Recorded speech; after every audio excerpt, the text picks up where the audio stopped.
केव्हा केव्हा त्याचे पुरस्कार आहे ना, थोडं गाव वाटतात ना, थोडं कोट जॅकेट ईद बिल पाहिजे आपल्याला, थोडं चांगलं दिसलं पाहिजे साहेबांचे असे आपण पुरस्कार घेतोय म्हणून मी ती केलेलं आहे. पण मला जी काय आता क्रांती सूर्य संस्थापकांनी तिथल्या सदस्यांनी मला एक पुरस्कार देऊन माझा गौरव करणार आहे, मी त्यांच्या मनापासून मी आभार व्यक्त करतो.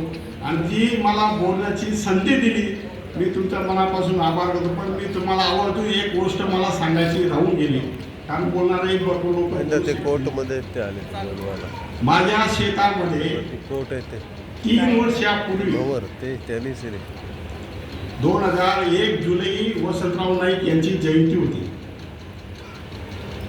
मला वसंतराव नाईकचा पुरस्कार मिळाला. त्या माणसाचा मला अभिमान, त्या माणसानं हरित क्रांती निर्माण केली होती. अशा माणसाचे आपण आठवण ठेवून चांगलं कार्य आपण करायला पाहिजे.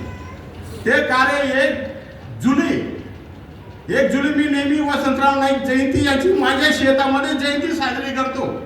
मला अधिकारी, मला अवॉर्ड मिळाले, मला अधिकारी लोक बोलतात तुम्ही स्टेजवर या, तुमच्या हस्ते मला लोकांचा तुमचा सत्कार करायचा आहे, तुम्ही भाषण द्या, आमच्या लोकांना सांगा. नाही, मी माझ्या शेतामध्ये वसंतराव नाईक यांची जयंती मी साजरी करणार. तुम्हाला जर प्रोग्राम करायचे असेल तर माझ्या शेतामध्ये या, मी करतो. मग माझ्या शेतामध्ये आलं, कलेक्टर साहेब आले होते. कलेक्टर साहेबांबरोबर 700-800 लोकांनी मी ज्यावेळेस जयंती साजरी करतो माझ्या शेतामध्ये 200-300-400 लोकांनी मी बोलवतो. त्यावेळेस ज्यावेळेस साहेब आले त्यावेळेस मी जयंती साजरी तेव्हापासून मी प्रत्येकांच्या वाढदिवसाला एक झाड लावत असतो. आतापर्यंत 3 वर्ष होऊन गेलं, प्रत्येकाच्या वाढदिवसाला झाड लावत असतो आणि डेली लावणं चालू आहे. आता मी इथं आहे तर माझा प्रतिनिधी झाड लावणार आहे. हे कार्य माझं 3 वर्षापासून चालू. यासाठी मला सर्व तराचे अवॉर्ड मिळून गेलेले, सर्व तराचे जे गिनीज बुक ऑफ अवॉर्ड मध्ये गेले सर्व मिळून गेले. हा मला तुम्हाला एक संदेश द्यायचा आहे.